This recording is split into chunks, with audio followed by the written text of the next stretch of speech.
ભાવનગર શહેરના ચાવડી ગેટ અને તલાવડી વિસ્તારમાં અવારનવાર થતી માથાકૂટ સ્થાનિકો ત્રાહિમામ.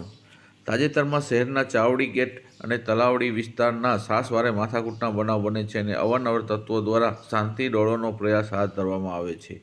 અગાઉ પણ આ વિસ્તારમાં અસામાજિક તત્વો દ્વારા દાદાગીરી કરી છે અને ગાડીઓ પણ સળગાવી જાણે પોલીસ પ્રશાસન સામે પડકાર ફેંકતા હોય તેમ અવારનવાર માથાકૂટ સર્જી કાયદા સામે પડકાર ફેંકે છે.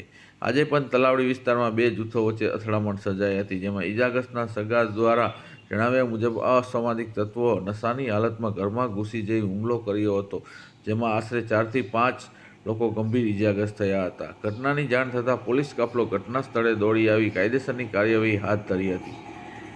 વર્ધમાન 24 ન્યૂઝ, ફિરોઝ મલેક, ભાવનગર.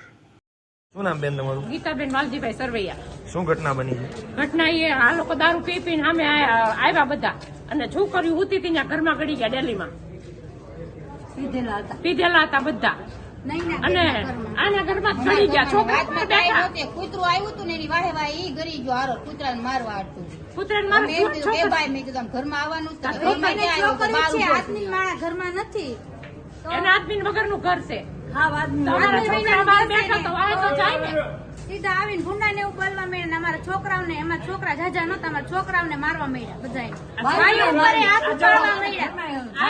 અમારા ઘરમાં હજી કેટલું લોહી પડ્યું છે. ઘરમાં બાઈ ઉપર હાથ ઉપાડવા માર્યા છે. કેટલા જણાને વાગ્યું? અમારે અહીંયા 4 જણાને વાગ્યું છે અને મૂંઢમાં વાગ્યા એ નોખા છે. બધાને અમારા બાઈ ઉપર હાથ ઉપાડવા, બધી બાઈ ઉપર હાથ ઉપાડ્યા છે. એને ધોકા સામું પાછું વળું જ નથી જોયું એને અમારો કઈ ઓલો કે લેડીઝ ને ન મારી એમ. તલવાર લાયા હતા, ધોકા લાયા હતા, હોકી લાયા હતા, બધું લાયા હતા.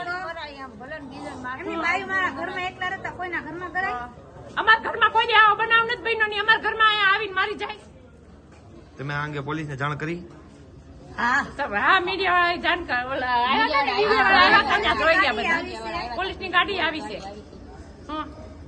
રેડી